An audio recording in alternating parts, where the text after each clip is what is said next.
Hello एस्पिरंट्स, मी मिथुन Bhosale स्वयंच्या online प्लॅटफॉर्मवर तुमच्या सगळ्यांचं परत एकदा खूप खूप स्वागत करतो.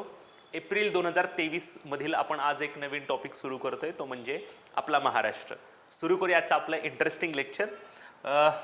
पहिली न्यूज थोडी पर्यावरणाच्या दृष्टीनं पण आहे, परंतु समावेश थोडा आपल्या महाराष्ट्रामध्ये आहे, म्हणून मी ही न्यूज आपल्या महाराष्ट्र सेक्शनमध्ये घेतली आहे. इस्रोनं लँडस्लाईड ऑफ इंडिया नावाचा एक अहवाल तयार केला आहे, त्याच्यामध्ये सर्वात जास्त लँडस्लायडिंगच्या घटना कुठं होतात किंवा सर्वात जास्त लँडस्लाईडची रिस्क कुठं आहे त्यांची क्रमवारी त्या ठिकाणी तयार करण्यात आली होती. पाठीमागच्या महिन्याच्या चालू घडामोडीमध्ये हा लँडस्लाईड ॲटलास ऑफ इंडिया आहे, जो तो मी डिटेलमध्ये त्या ठिकाणी कव्हर केलेला आहे. परंतु एप्रिल महिन्याच्या वर्तमानपत्रांमध्ये लोकसत्ताला या ठिकाणी ही न्यूज आली होती की महाराष्ट्रातल्या पण काही ठिकाणांचा या यादीमध्ये त्या ठिकाणी समावेश आहे. सो महाराष्ट्र राज्यातील 11 जिल्ह्यांचा त्या ठिकाणी भूस्खलन प्रवण म्हणजेच रिस्क ऑफ लँडस्लायडिंग, ओके, म्हणजे असे जिल्हे की जिथं लँडस्लायडिंगची रिस्क जास्त आहे किंवा तिथं मोठ्या प्रमाणात भूस्खलनाच्या किंवा त्या ठिकाणी लँडस्लायडिंगच्या घटना घडतात, असे 11 जिल्ह्यांचा त्या ठिकाणी भूस्खलन क्षेत्रामध्ये समावेश आहे, असं त्या ठिकाणी लँडस्लाईड ॲटलास ऑफ इंडिया त्या ठिकाणी सांगतोय. सो महत्त्वाची गोष्ट आहे. आयोग तुम्हाला प्रश्न विचारताना असाच विचारू शकतं की इस्रोने प्रसिद्ध केलेल्या लँडस्लाईड ॲटलास ऑफ इंडियाच्या अहवालानुसार महाराष्ट्र राज्यातील एकूण किती जिल्हे आहेत? तर महाराष्ट्रातील एकूण 11 जिल्हे त्या ठिकाणी भूस्खलन प्रवण म्हणून त्या ठिकाणी आहेत. देशभरातील 17 राज्ये आणि 2 केंद्रशासित प्रदेशातील 147 जिल्ह्यांची यादी तयार केलेली आहे भारतातल्या, आणि ह्या 147 पैकी महाराष्ट्र राज्यातले आहेत 11. Okay, yes. 2000 ते 2021 या कालावधीत राज्यामध्ये जवळजवळ 5112 लँडस्लाईडच्या घटना त्या ठिकाणी घडलेल्या आहेत. मध्यंतरी म्हणजे 2-3 वर्षापूर्वीची एक गोष्ट आहे बघा, पुणे जिल्ह्यामध्ये माळीण नावाचं गाव होतं, तिथे एक लँडस्लाईडची घटना झाली होती. अख्खं गाव त्या ठिकाणी लँडस्लाईडमध्ये त्या ठिकाणी विध्वस्त त्या ठिकाणी झालेलं होतं. ओके, त्यामुळं महत्त्वाची गोष्ट आहे. तुम्हाला भविष्यात राज्यसेवा मुख्य परीक्षेला आपत्ती व्यवस्थापन वगैरे टॉपिक आहे, तिथं पण हा जो काही चालू घडामोडीची न्यूज आहे ती महत्त्वाची आहे. सो लक्षात आलं असेल सगळ्यांना महत्त्वाची गोष्ट, लँडस्लाईड ॲटलास ऑफ इंडिया या इस्रोच्या अहवालानुसार राज्यामध्ये त्या ठिकाणी 11 जिल्ह्यांचा त्या ठिकाणी समावेश आहे, जिथं हाय रिस्क ऑफ लँडस्लायडिंग त्या ठिकाणी आहे. ओके, भूस्खलन प्रवण जिल्ह्यांच्या यादीत महाराष्ट्रातील जिल्हे आणि त्यांचा क्रमांक, ही जी काही 147 जिल्ह्यांची यादी आहे, त्या 147 जिल्ह्यांच्या यादीमध्ये आपले महाराष्ट्रातले 11 जिल्हे कुठले आहेत आणि ते कोणत्या क्रमांकावर आहेत? 147 पैकी क्रमांक आपण त्या ठिकाणी बघतोय. 1 नंबरला त्या ठिकाणी महाराष्ट्रातला जिल्हा आहे ठाणे. इथं आयोग प्रश्न विचारू शकतं, याचा अर्थ मोठ्या प्रमाणात हाय रिस्क कुठं आहे लँडस्लायडिंगची? तर ठाणे जिल्ह्यामध्ये आहे. 2 नंबरला पुणे आहे, परंतु एकूण क्रमवारीमध्ये ते 107ला आहे. नंतर आहे रायगड, सिंधुदुर्ग, नाशिक, रत्नागिरी, अहमदनगर, कोल्हापूर, सातारा, मुंबई उपनगर आणि मुंबई. जर बेसिकली बघितलं तर पश्चिम महाराष्ट्र आणि कोकणातलेच जिल्हे तुम्हाला त्या ठिकाणी दिसत आहेत. जर तुम्ही बघितलं कोकणातले तर सगळेच येत आहेत. ठाणे आहे, रायगड आहे, सिंधुदुर्ग आहे, फक्त पालघर नाही आहे, मुंबई शहर आणि मुंबई उपनगर. उर्वरित जे आहेत ते पश्चिम महाराष्ट्रातले त्या ठिकाणी आहेत, पुणे असेल, उत्तर महाराष्ट्रातले 2 आहेत, नाशिक आणि अहमदनगर असेल. पुणे जर बघितलं, कोल्हापूर, सातारा जर तुम्ही बघितलं तर त्या ठिकाणी पश्चिम महाराष्ट्रातले आहेत त्या ठिकाणी. नंतर नाशिक असेल, अहमदनगर असेल, उत्तर महाराष्ट्र आपण म्हणू शकतो, आणि उर्वरित त्या ठिकाणी जे आहेत ते कोकणातले आहेत. ओके, सो हे जे काही 147 जिल्हे आहेत, 147 जिल्ह्यामध्ये महाराष्ट्रातले 11 जिल्हे आहेत. पुढे जे दिलेलं आहे ते यादीतील क्रमांक त्यांचा दिलेला आहे. फक्त माहिती असू द्या 1 नंबरचं जिल्हा कुठला आहे, तर लक्षात असू द्या रुद्रप्रयाग. रुद्रप्रयाग नावाचा जो उत्तराखंडमधला जिल्हा आहे तो या यादीमध्ये 1 नंबरला आहे, जिथं सर्वात जास्त भूस्खलनाची रिस्क त्या ठिकाणी आहे. 2 नंबरलाच उत्तराखंडमधला टिहरी नावाचा जिल्हा त्या ठिकाणी आहे. सो जर तुम्हाला विचारलंच की 1 नंबरचा जिल्हा कुठला आहे, तर रुद्रप्रयाग, 2 नंबरचा आहे टिहरी, आणि या सगळ्यांमध्ये महाराष्ट्रातील 11 जिल्ह्यांचा समावेश त्या ठिकाणी आहे. भूस्खलनाचा सर्वाधिक धोका असलेल्या पहिल्या 4 देशांमध्ये भारताचा समावेश होतो. पुढील 4 देशांमध्ये भूस्खलनामुळे होणाऱ्या मृत्यूंचं प्रमाण त्या ठिकाणी मोठं आहे.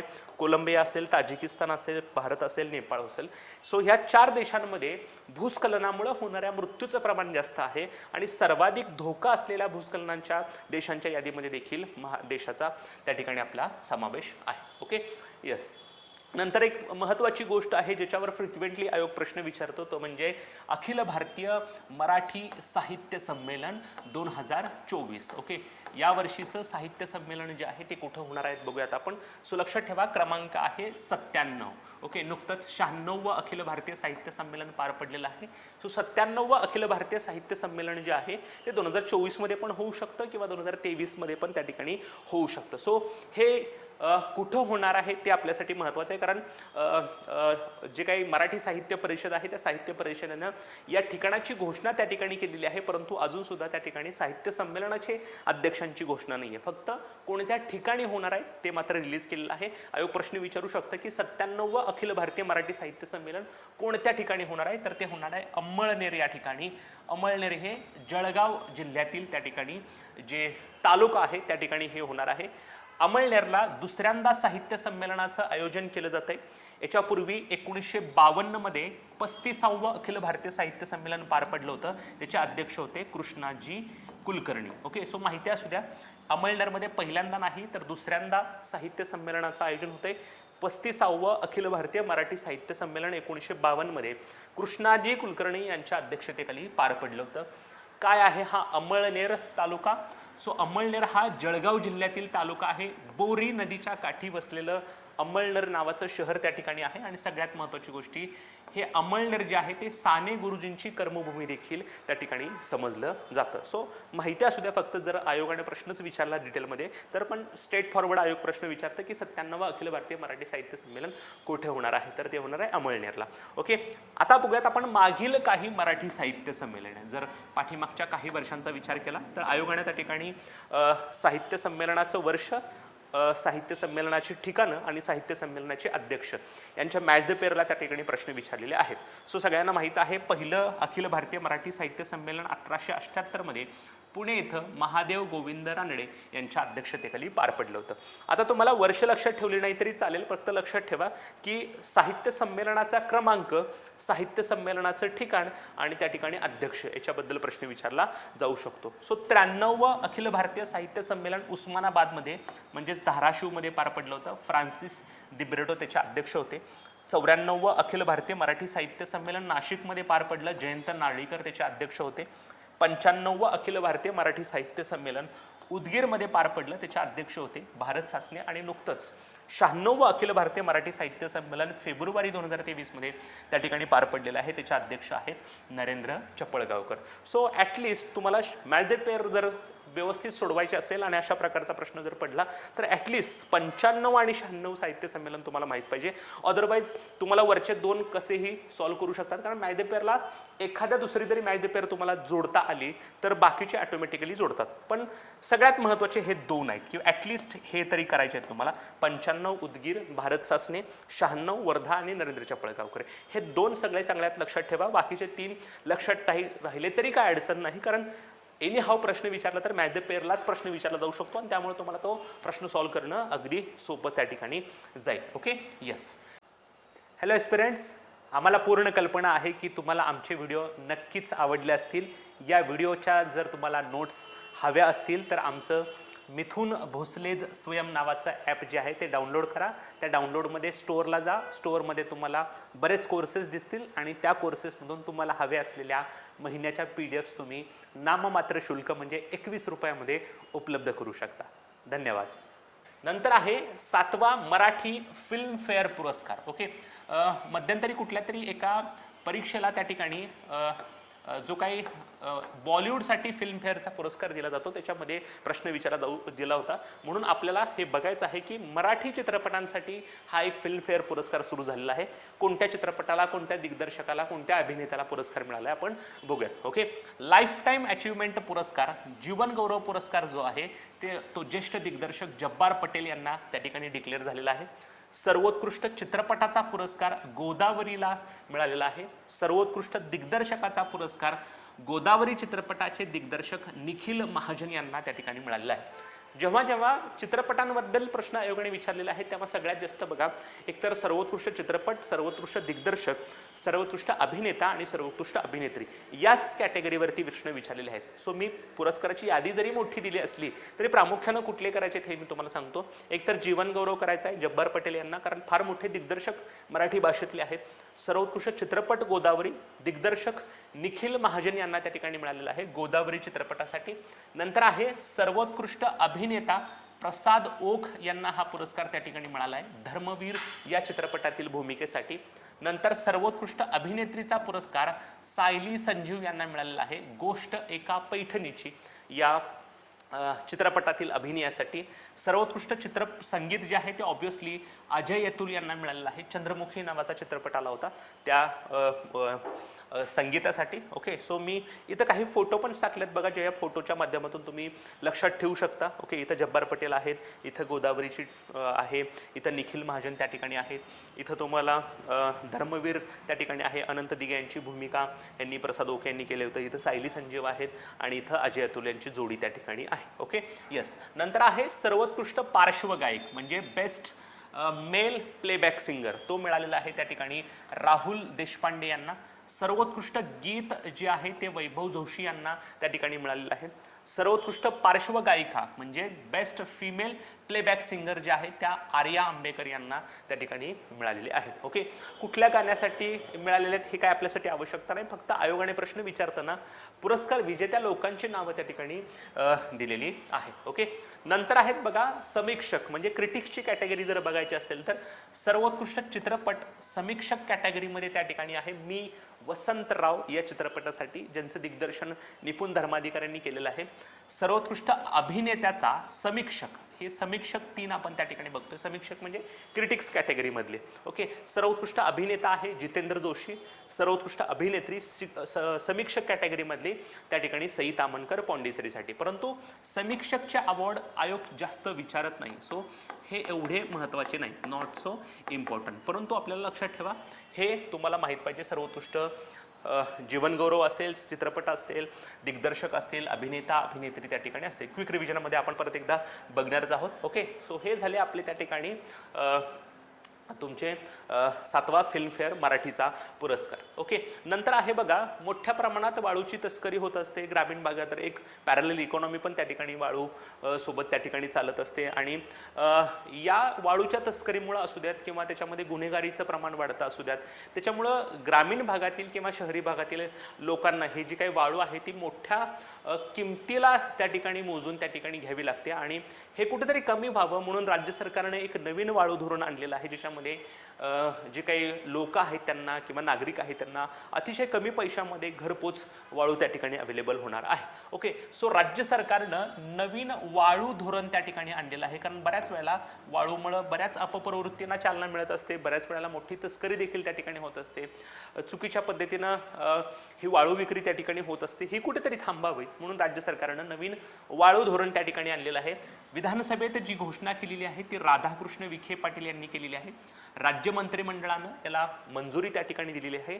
आता हे जे काही धोरण आहे या धोरणातल्या आपण डिटेलमध्ये काही बाबी बघूयात, काय काय गोष्टी या धोरणामध्ये सांगितलेल्या आहेत. एकतर सगळ्यात महत्त्वाची गोष्ट महाराष्ट्र राज्य सरकारने केलेली आहे की ती म्हणजे वाळू लिलाव जो आहे तो वाळूचा लिलाव आता पूर्णपणे बंद होणार आहे. कंपल्सरी वाळू लिलाव बंद होणार, लिलावाच्या माध्यमातून वाळूची विक्री होणार नाही.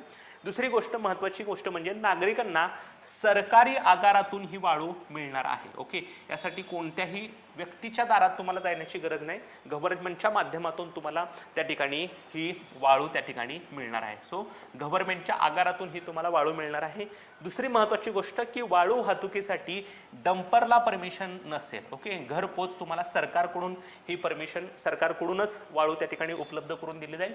दुसरी महत्त्वाची गोष्ट, हा वाळू जी नागरिकांना मिळणार आहे ती प्रति ब्रास किंवा प्रति मेट्रिक टन किती रुपये असणार आहे, तर 600 रुपये प्रति ब्रास या किमतीप्रमाणे नागरिकांना त्या ठिकाणी ही वाळू मिळणार आहे. 133 रुपये प्रति मेट्रिक टन आपण असं देखील त्या ठिकाणी म्हणू शकतो. दुसरी महत्त्वाची गोष्ट, वाहतुकीचा खर्च जो आहे तो स्वतः नागरिकांना त्या ठिकाणी करायचा आहे. त्यामुळे वाहतुकीचा खर्च जर जोडला तर 1000 ते 1200 रुपयापर्यंत त्यांना घरपोच वाळू मिळू शकणार आहे. परंतु नॉर्मल वाळू किती रुपयाला मिळणार आहे? 600 रुपये प्रति ब्रास या किमतीने मिळणार आहे. वाळू काढण्याची जी जबाबदारी आहे ती कुणाकडे असणार आहे? तर अतिरिक्त जिल्हाधिकाऱ्यांच्या अध्यक्षतेखाली स्थापन करण्याची जी काही समिती आहे त्या समितीच्या माध्यमातून वाळू काढण्याची जबाबदारी असेल, कारण वाळू लिलाव आता पूर्णपणे बंद करण्यात आलेले आहे. नंतर ठिकठिकाणी वाळू अगारे सुरू करण्यात येणार आणि त्यासाठी शेतकऱ्यांच्या जमिनी भाड्यानं घेतल्या जाणार आहेत. बऱ्याच वेळेला समुद्राच्या काठावर जे काही शेतकऱ्याच्या जमिनी असतात त्या शेतकऱ्याच्या जमिनी भाडे तत्वावर त्या ठिकाणी गव्हर्नमेंटकडून घेतले जाणार, शेतकऱ्यांना त्याचं भाडं दिलं जाणार आणि हे जे काही आगार गव्हर्नमेंटकडून उपलब्ध केलेले आहेत, आगार म्हणजे काय, असे एखादं नदी काठालाच एक ठिकाण बनवलेलं असेल जिथं वाळू काढली जाईल आणि तिथूनच नागरिकांना विक्री त्या ठिकाणी होईल. सो ठिकठिकाणी वाळू आगार सुरू करण्यात येतील आणि यासाठी शेतकऱ्यांच्याच जमिनी त्या ठिकाणी भाड्यानं घेतल्या जाणार आहेत. ऑनलाईन किंवा ऑफलाईन पद्धतीनं तुम्ही पैसे भरू शकता आणि त्या ठिकाणी आगारावरून तुम्हाला घरापर्यंत वाळू पोहोचवली जाणार आहे. एकदा का तुम्हाला जेवढी वाळू पाहिजे ती वाळूच्या किमतीची जर स्लिप जी आहे किंवा ती जी काही पावती आहे, जर ती पावती तुम्ही त्या ठिकाणी संबंधित विभागाला दाखवली तर तुम्हाला घरपोच त्या ठिकाणी वाळू उपलब्ध करून दिली जाणार आहे, जेणेकरून आता नागरिकांना स्वस्त दरामध्ये, किमान दरामध्ये त्या ठिकाणी घरपोच वाळू मिळणार आहे. सो बेसिकली आयोग प्रश्न विचारताना इथं विचारू शकतं की राज्य सरकारच्या नवीन वाळू धोरणानुसार किती रुपये ब्रास प्रमाणे नागरिकांना घरपोच वाळू त्या ठिकाणी मिळणार आहे? तर 600 रुपये प्रति ब्रास. Okay, yes. नंतर आहे राज्यात अन्न आयोग त्या ठिकाणी स्थापन केला जाणार आहे. फूड कमिशन, भविष्यामध्ये हा अन्न आयोग स्थापन केला जाईल. कशासाठी? तर नॅशनल फूड सिक्युरिटी ॲक्ट, आपण त्याला अन्न सुरक्षा कायदा म्हणतो, ज्या अन्न सुरक्षेच्या कायद्याच्या अंतर्गत नागरिकांना स्वस्त धान्याच्या दुकानावरती अगदी माफक दरामध्ये गहू असेल, तांदूळ असेल ही मिळत असतात आणि ह्याच्या माध्यमातून बऱ्याच वेळेला ट्रान्सपरन्सी राहत नाही, इथं मोठ्या प्रमाणात करप्शन त्या ठिकाणी होत असतं आणि असं कुठेतरी करप्शन असेल किंवा पारदर्शकता यावी म्हणून त्या ठिकाणी राज्यात अन्न आयोग, फूड कमिशन त्या ठिकाणी स्थापन केलं जाणार आहे. यासाठी आधार काय आहे? तर राष्ट्रीय अन्न सुरक्षा कायदा 2013चा अनुच्छेद 16 म्हणजे कलम 16 जे आहे राष्ट्रीय अन्न सुरक्षा कायद्याअंतर्गत, त्याच्यामध्ये तरतूद आहे की प्रत्येक राज्यानं आपापल्या राज्यामध्ये असं अन्न आयोग त्या ठिकाणी स्थापन करावा. कशा अंतर्गत? National food security act 2013.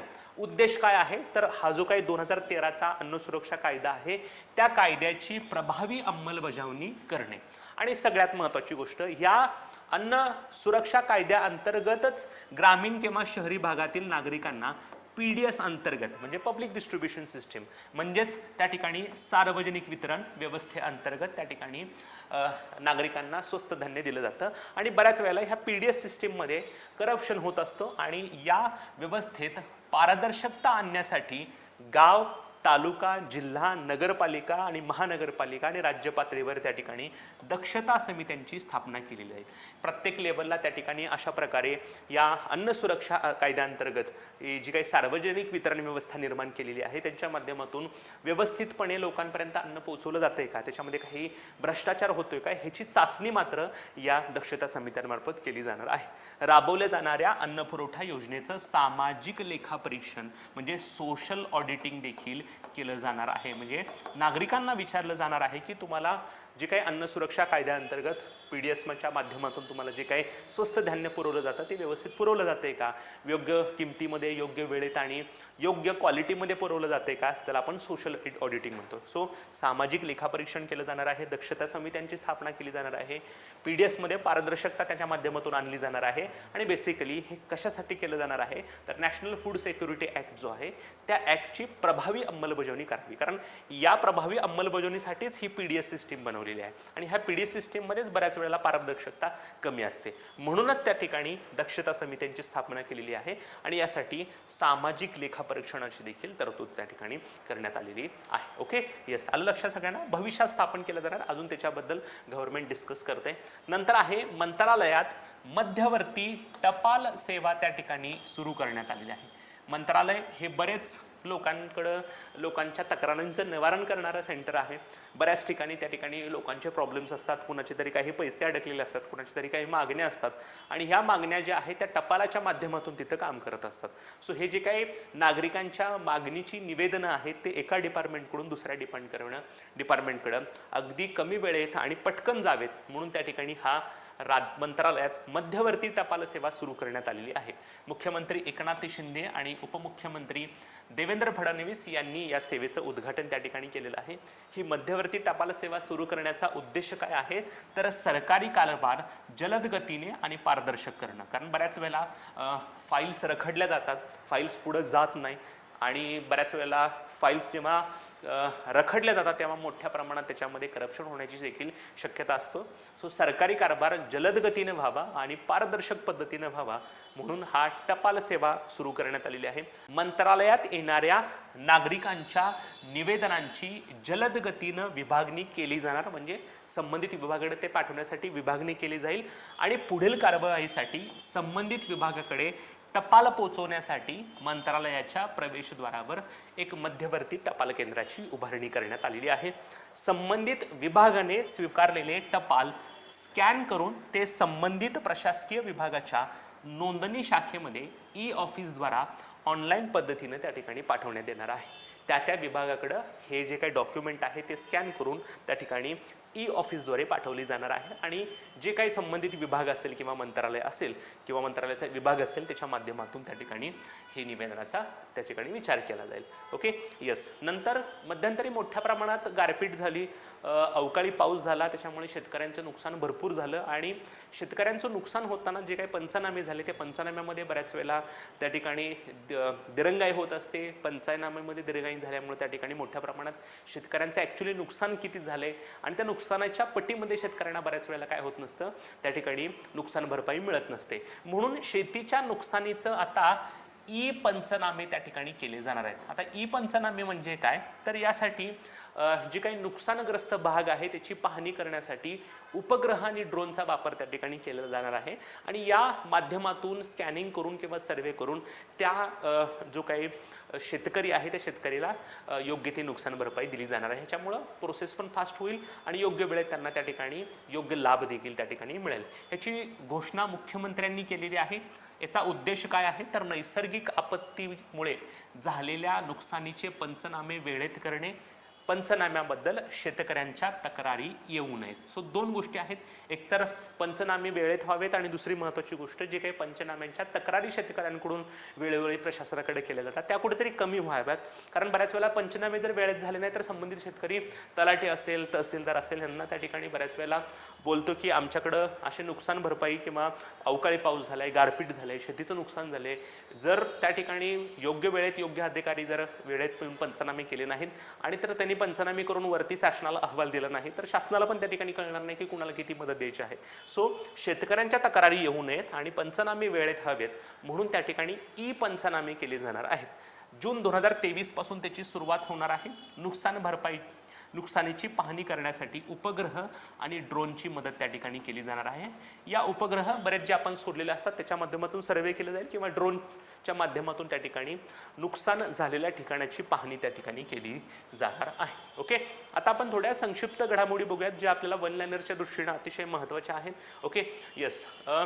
सरकार बऱ्याच कल्याणकारी योजना राबवत असतं बऱ्याच विभागांसाठी, बऱ्याच लोकांसाठी, परंतु त्यांना त्याचा लाभ माहीत नसतो आणि ते काय लाभार्थी जे आहेत त्यांना लाभ मिळवून द्यावा आणि सरकारच्या कल्याणकारी योजनेची माहिती जनतेला देण्यासाठी महाराष्ट्र राज्य सरकारने एक उपक्रम सुरू केलेला आहे. त्याचं नाव आहे शासकीय योजनांची जत्रा. प्रश्न विचारला जाऊ शकतो की शासकीय योजनांची जत्रा नावाचं मोहीम खालीपैकी कोणत्या राज्यानं सुरू केलेली आहे तर आपल्या महाराष्ट्र राज्यानं सुरू केलेली आहे. ह्याचा उद्देश काय आहे तर सरकारच्या कल्याणकारी योजनांची माहिती जनतेला देणं. फक्त माहिती देऊन चालणार नाही तर त्यांचा लाभ त्यांना कशा प्रकारे मिळू शकतो ही पण त्या ठिकाणी माहिती दिली जाणार आहे. ओके, प्रायोगिक तत्वावर या उपक्रमाची सुरुवात सातारा आणि छत्रपती संभाजीनगरमध्ये त्या ठिकाणी झालेली आहे. नंतर छत्रपती शिवाजी महाराज हे आपल्यासाठी आराध्य दैवत आहे. बऱ्याच वेळेला आपल्या महाराष्ट्रामध्ये जर शिवाजी महाराजांचा पुतळा बसवला तर आपल्याला त्याचं खरंच अप्रूप वाटत असतं, परंतु हा जर पुतळा दुसऱ्या देशामध्ये बसवला तर त्याचं कौतुक करावं तेवढं कमीच असतं. सो महाराष्ट्र राज्यानं शिवाजी महाराजांच्या पुतळ्याचं जे काही अनावरण आहे ते दुसऱ्या देशामध्ये केलेलं आहे. त्यामुळे साधा सिंपल आयोग प्रश्न विचारू शकतं की खालीपैकी कोणत्या देशामध्ये शिवाजी महाराजांच्या अश्वारूढ पुतळ्याचं त्या ठिकाणी अनावरण करण्यात आलेलं आहे, तर त्या ठिकाणी मॉरिशसमध्ये. लक्षात ठेवा, प्रश्न विचारला जाऊ शकतो. 28 एप्रिल 2023 रोजी मॉरिशस या ठिकाणी छत्रपती शिवाजी महाराजांच्या पुतळ्याचं अनावरण त्या ठिकाणी करण्यात आलेलं आहे. स्वतः उपमुख्यमंत्री देवेंद्र फडणवीस आणि मॉरिशसचे पंतप्रधान प्रविंद कुमार जगन्नाथ त्या ठिकाणी उपस्थित होते. बरीच महाराष्ट्रीयन आणि बरीच इंडियन कम्युनिटी या मॉरिशसमध्ये आहे. जर बघायला गेलं तर पर्सेंटेज वाईज 70 ते 80% लोक हे भारतीय वंशाचे त्या ठिकाणी दिसून येतील. इव्हन त्यांचे पंतप्रधान पण तुम्हाला इंडियन पर्सनॅलिटी असल्यासारखे दिसत. बघा, प्रविंद कुमार जगन्नाथ असं त्यांचं नाव त्या ठिकाणी आहे. सो खालीपैकी कोणत्या देशामध्ये छत्रपती शिवाजी महाराजांचा पुतळा बसवण्यात आलेला आहे, तर मॉरिशस. ओके. नंतर 28 मे हा दिवस दरवर्षी स्वातंत्र्यवीर गौरव दिवस म्हणून त्या ठिकाणी साजरा केला जाणार आहे. 28 मेच का? कारण 28 मे हा स्वातंत्र्यवीर सावरकर म्हणजे वी दा सावरकर यांचा त्या ठिकाणी जन्मदिवस असतो. मुख्यमंत्री एकनाथ शिंदे यांनी अशा प्रकारची घोषणा त्या ठिकाणी केलेली आहे. सो प्रश्न विचारला जाऊ शकतो, महाराष्ट्र राज्यामध्ये कोणता दिवस स्वातंत्र्यवीर गौरव दिवस म्हणून साजरा केला जाणार आहे, तर तो आहे 28 मे. ओके. येस. नंतर आहे बघा वीरभूमी परिक्रमा. काय आहे वीरभूमी परिक्रमा? तर नाशिक येथील स्वातंत्र्यवीर सावरकर यांच्या भगूर या जन्मगावी होणारा कार्यक्रम. स्वातंत्र्यवीर सावरकरांचा जो जन्म जो आहे तो भगूर या ठिकाणी झाला होता, जे नाशिक मधलं ठिकाण आहे. त्या भगूर इथं जी काही कार्यक्रम होणार आहे त्याचं नाव वीरभूमी परिक्रमा असं देण्यात आलेलं आहे. राज्याच्या पर्यटन विभागाने अशा प्रकारची घोषणा केलेली आहे. नंतर प्रत्येक व्यक्तीला सन्मानासहित जगण्याचा अधिकार आहे आणि आपल्या राज्यामध्ये ज्या काही विधवा झालेल्या महिला आहेत त्यांना सन्मान मिळवून देण्यासाठी आता त्यांना विधवा शब्द वापरण्याऐवजी गंगा भागीरथी शब्द वापरण्यासाठी महाराष्ट्र राज्य सरकारचे प्रयत्न आहेत. म्हणजे राज्यातील विधवा ज्या आहेत त्यांना विधवा न म्हणता गंगा भागीरथी म्हणा असं त्या ठिकाणी इनिशिएटिव्ह महाराष्ट्र राज्य सरकारने घेतलेला आहे. परंतु काही लोकांनी ह्या गंगा भागीरथी शब्दाला पण त्या ठिकाणी विरोध केलेला आहे. त्यांचं म्हणणं आहे की आम्ही या गोष्टीसाठी मान्य नाही आहेत. ओके. कारण बरीच असतील, परंतु माहिती असू द्या फक्त की महाराष्ट्र सरकार असा विचार करत त्या ठिकाणी आहे. नंतर पुणे महानगरपालिकेच्या हद्दीमध्ये 2 गावं होते. एक आहे फुरसुंगी आणि दुसरं आहे उरुळी देवाची. या दोन्ही गावांना पुणे महापालिकेच्या हद्दीतून वगळण्यात आलेलं आहे आणि या फुरसुंगी आणि उरुळी देवासाठी एक सेपरेट नगर परिषद स्थापन करण्याची घोषणा त्या ठिकाणी करण्यात आलेली आहे. सो प्रश्न विचारू शकता आयोग की खालीपैकी कोणत्या नवीन नगर परिषदेची स्थापना महाराष्ट्र राज्याने केलेली आहे, तर फुरसुंगी उरुळी देवाची नगर परिषद त्या ठिकाणी असणार आहे. 2017 मध्ये या दोन्ही गावांचा समावेश पुणे महानगरपालिकेच्या हद्दीमध्ये झाला होता. याचा अर्थ इथून पुढे पुणे महानगरपालिकेच्या व्यतिरिक्त त्या ठिकाणी फुरसुंगी आणि उरुळी देवाची नगर परिषद त्या ठिकाणी असणार आहे. राज्यामध्ये गुड्स अँड सर्व्हिस टॅक्स वस्तू आणि सेवा करांचं वार्षिक संकलन हे 2.69 लाख कोटी रुपयांचं झालेलं आहे. 2021च्या तुलनेमध्ये त्या ठिकाणी ही जी वाढ आहे ती 24% आहे. नंतर दलित पॅन्थर ही जी काही संघटना आहे त्याचं नाव पीपल्स पॅन्थर असं आलेलं आहे, कारण संघटनेचं हे सुवर्ण महोत्सवी वर्ष आहे, म्हणजेच 50वे वर्ष त्या ठिकाणी आहे. म्हणून दलित पॅन्थर आता पीपल्स पॅन्थर या नावाने त्या ठिकाणी ओळखली जाणार आहे. नंतर राज्यातील पहिली यंत्रमानव शस्त्रक्रिया म्हणजे रोबोटिक शस्त्रक्रिया जी आहे ती नागपूर या ठिकाणी करण्यात आलेली आहे. नागपूरमधलं शासकीय वैद्यकीय महाविद्यालय या ठिकाणी. नंतर अयोध्ये इथं फार मोठं राम मंदिर उभारण्याचं काम त्या ठिकाणी सुरू आहे आणि या राम मंदिरासाठी जे काही लाकूड लागणार आहे त्या लाकडासाठी महाराष्ट्र राज्यातील चंद्रपूर जिल्ह्यातील बल्लारपूर येथील लाकडाची निवड त्या ठिकाणी केलेली आहे. त्यामुळे आयोग प्रश्न विचारू शकतं की अयोध्येतील राम मंदिरासाठी खालीपैकी कुठल्या जिल्ह्यातील किंवा कुठल्या ठिकाणातील सागवानाची निवड त्या ठिकाणी करण्यात आलेली होती. सो बल्लारपूर इथलं जे काही सागवान आहे ते सागवानाची पहिली खेप त्या ठिकाणी अयोध्याला त्या ठिकाणी रवाना झालेली आहे. हे बल्लारपूर इथं सापडणारं जे काही सागवान आहे ते अतिउच्च दर्जाचं समजलं जातं, कारण इथं ह्या लाकडाचं जे काय आयुष्यमान आहे ते फार दिवस आहे. सागवानच बरेच दिवस टिकतं, परंतु इथलं सागवान बरेच दिवस टिकतं, कारण तिथं सागवानामधला ऑइल कंटेंट इथं जास्त आहे. आणि आपण बऱ्याच वेळा म्हणतो बघा, जर आपण लाकडाला तेल लावून ठेवलं तर ते बरेच दिवस टिकतं. सो ह्या सागवानाच्या इटसेल्फ ऑइल कंटेंट जास्त आहे, म्हणून इथलं सागवान दीर्घ काळासाठी टिकतं. म्हणूनच बल्लारपूरमधल्या सागवानाची त्या ठिकाणी निवड करण्यात आलेली आहे, जिच्या माध्यमातून तिथं जे काही आवश्यक दरवाजे असतील, खिडक्या असतील, त्यासाठी हे सागवान वापरलं जाणार आहे. नंतर बऱ्याच वेळेला राज्यातील उच्च शिक्षण संस्था आहे त्यांना न्याकडून मानांकन दिलं जातं, आणि ह्या मानांकनामध्ये बऱ्याच वेळेला आपल्या राज्यातील संस्था कुठेतरी कमी पडतात, आणि ह्या संस्थांना आपलं मानांकन कसं वाढवावं म्हणून त्या ठिकाणी UGCचा एक कार्यक्रम आहे. त्याच UGCच्या कार्यक्रमाच्या धर्तीवर त्या ठिकाणी महाराष्ट्र राज्य सरकारने एक स्वतःचा कार्यक्रम त्या ठिकाणी सुरू केलेला आहे. त्याचं नाव आहे परिसस्पर्श. काय प्रकार आहे बघूया आपण. राज्यातील उच्च शिक्षणाचा दर्जा वाढवण्यासाठी महाविद्यालयांच्या मूल्यांकनाकरता, ओके, जे काही मूल्यांकन किंवा न्याकडून त्यांना काय नामांकन दिलं जातं, त्या मूल्यांकनासाठी विद्यापीठ अनुदान आयोगाकडून परामर्श नावाची योजना आखली जाते. आणि याच परामर्श योजनेच्या धर्तीवर महाराष्ट्र राज्यामध्ये एक योजना सुरू करण्यात आलेली आहे, तिचं नाव आहे परामर्श परिस्पर्श. या परिसस्पर्शाच्या माध्यमातून राज्यातील महाविद्यालयांना आपलं मूल्यांकन कशा प्रकारे वाढवू शकतो यासाठी राज्य सरकार त्या ठिकाणी मदत करणार आहे. 1 एप्रिल 2023 पासून अंगणवाडीमधील सरकारी कर्मचाऱ्यांचं जे काही सुधारित मानधन आहे ते आपण या ठिकाणी बघतोय. अंगणवाडी सेविकांना 10,000 रुपये मिळणार आहे, मिनी अंगणवाडी सेविकांना 7,200 रुपये मिळणार आहे, आणि अंगणवाडी मदतनीसांना 5,500 आहे. ही जी काही तरतूद आहे ती राज्याच्या 2023-24च्या अर्थसंकल्पामध्ये करण्यात आलेली होती. ओके, आलं लक्षात सगळ्यांना काय प्रकार आहे. चलो, हॅलो एस्पिरंट्स, आम्हाला पूर्ण कल्पना आहे की तुम्हाला आमचे व्हिडिओ नक्कीच आवडले असतील. या व्हिडिओच्या जर तुम्हाला नोट्स हव्या असतील तर आमचं मिथुन भोसलेज स्वयं नावाचं ॲप जे आहे ते डाउनलोड करा. त्या डाउनलोडमध्ये स्टोअरला जा. स्टोअरमध्ये तुम्हाला बरेच कोर्सेस दिसतील, आणि त्या कोर्सेसमधून तुम्हाला हवे असलेल्या महिन्याच्या PDFs तुम्ही नाममात्र शुल्क म्हणजे 21 रुपयामध्ये उपलब्ध करू शकता. धन्यवाद. नेक्स्ट, नंतर हा जो काही सततचा पाऊस आहे तो सततचा पाऊस नैसर्गिक आपत्ती म्हणून घोषित करण्याचा निर्णय महाराष्ट्र राज्याच्या मंत्रिमंडळाने घेतला आहे. कारण बऱ्याच वेळा हिवाळ्यात पाऊस पडतो, पावसाळ्यात पाऊस खूपच जास्त पडतो, किंवा उन्हाळ्यामध्ये मध्येच पाऊस त्या ठिकाणी पडत असतो, त्यामुळे बऱ्याच वेळेला त्या ठिकाणी नुकसान होत असतं. म्हणून सततचा पाऊस नैसर्गिक आपत्ती म्हणून घोषित करण्याचा निर्णय घेतलेला आहे. नंतर डॉक्टर बाबासाहेब आंबेडकर यांनी लंडन स्कूल ऑफ इकॉनॉमिक्समध्ये जी काही पदवी घेतलेली घटना आहे त्याला 100 वर्ष त्या ठिकाणी पूर्ण झालेली आहेत. मागच्या लेक्चरमध्ये हे पण सांगितलं होतं बघा, त्यांनी the problem of Indian rupee नावाचा जो काही शोध निबंध लिहिला होता त्याला देखील, किंवा जो ग्रंथ लिहिला होता त्याला देखील 100 वर्ष पूर्ण झालेले आहेत. सो डॉक्टर बाबासाहेब आंबेडकर यांनी लंडन इकॉनॉमिक्स स्कूल ऑफ इकॉनॉमिक्समध्ये जे काही पदवी घेतली होती त्याला 100 वर्ष पूर्ण झालेले आहेत. केंद्र सरकारच्याच धर्तीवर महाराष्ट्र राज्य सरकारनं राज्यातील काही दिव्यांग कर्मचारी आहेत, म्हणजे अपंग कर्मचारी आहेत, त्यांना प्रमोशनमध्ये म्हणजे पदोन्नतीसाठी त्या ठिकाणी 4% रिझर्वेशन डिक्लेअर केलेलं आहे. त्यामुळे आयोग प्रश्न असा पण विचारू शकतं की खालीपैकी कोणत्या राज्य सरकारनं राज्यातील दिव्यांग कर्मचाऱ्यांच्या पदोन्नतीसाठी 4% आरक्षण लागू केलेलं आहे, तर आपलं महाराष्ट्र राज्य त्या ठिकाणी आहे. नंतर खारघर इथली एक घटना मध्यंतरी फार प्रचलित होती बघा. खारघर या ठिकाणी अमित शहा यांच्या हस्ते अप्पासाहेब धर्माधिकारी यांना त्या ठिकाणी 2023चा महाराष्ट्र भूषण पुरस्कार देण्यात आला, आणि त्यावेळेला बरेच लोक मृत्युमुखी त्या ठिकाणी पडलेले होते, आणि लोकांकडून किंवा विरोधकांकडून मागणी करण्यात आली होती की ही जी काही घटना झाली त्या ठिकाणी त्याची चौकशी करा. म्हणून महाराष्ट्र राज्य सरकारनं महसूल विभागाचे अतिरिक्त मुख्य सचिव नितीन करीर यांच्या अध्यक्षतेखाली एक सदस्य समिती त्या ठिकाणी स्थापन केलेली आहे.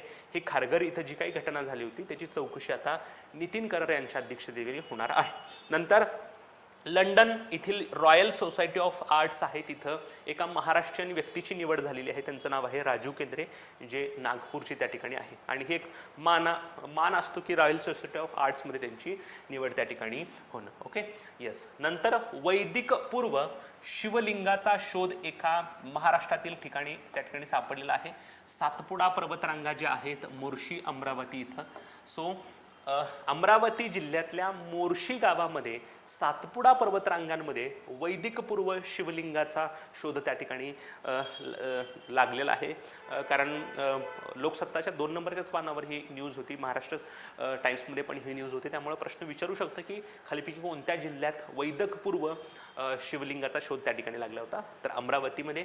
नंतर मालमत्ता नोंदणीसाठी महाराष्ट्र सरकारनं एक नवीन कर लागू केलेला आहे, त्याचं नाव आहे रिक्त जमीन टॅक्स, म्हणजेच व्हॅकंट लँड टॅक्स. बऱ्याच वेळेला एखादं लँड पडीक असतं परंतु ती मालमत्ता कन्सिडर केली जात नाही आणि याच रिक्त किंवा व्हॅकंट लँडवरती कर आकारण्यासाठी महाराष्ट्र राज्य सरकारनं असा व्हॅकंट लँड टॅक्स सुरू केलेला आहे. त्यामुळे प्रश्न विचारू शकतं की व्हॅकंट लँड टॅक्स नावाची कर प्रणाली सुरू करणारं राज्य कुठलं आहे, तर आपलं महाराष्ट्र राज्य त्या ठिकाणी आहे. Okay, yes. सो आता आपण नेहमीप्रमाणे एकदा क्विक रिव्हिजन करूयात. क्विक रिव्हिजनमध्ये आपण अतिशय महत्त्वाचे मुद्दे त्या ठिकाणी परत एकदा बघत असतो. ओके, इस्रोनं जो काय लँडस्लाइड ॲटलास ऑफ इंडिया नावाचा अहवाल तयार केलेला आहे, त्याच्यामध्ये भारतातील 147 जिल्ह्यांमध्ये महाराष्ट्रातील 11 जिल्ह्यांचं नाव त्या ठिकाणी आहे. महाराष्ट्रामध्ये पाठीमागच्या 12 वर्षामध्ये 5112 इतक्या लँडस्लाइडच्या घटना झालेल्या आहेत. सर्वात जास्त भूस्खलन प्रमाण जिल्हा कुठला आहे महाराष्ट्रातला, तर तो ठाणे आहे. तो 147 जिल्ह्यांच्या यादीमध्ये 80व्या नंबरला आहे. जर तुम्ही बघितलं तर विदर्भातला किंवा मराठवाड्यातला एकही जिल्हा त्या ठिकाणी नाही आहे. सगळे पश्चिम महाराष्ट्रातले आणि कोकणातले जिल्हे त्या ठिकाणी आहेत. 147 जिल्ह्यांच्या यादीमध्ये 1 नंबरचा जिल्हा आहे रुद्रप्रयाग आणि 2 नंबरचा आहे टिहरी नावाचा. ओके, नंतर 97चं अखिल भारतीय मराठी साहित्य संमेलन जे आहे 97 ते अमळनेर या ठिकाणी होणार आहे. अमळनेरमध्ये दुसऱ्यांदा हे साहित्य संमेलन त्या ठिकाणी होते. अमळनेर हे जळगाव जिल्ह्यातील तालुका आहे.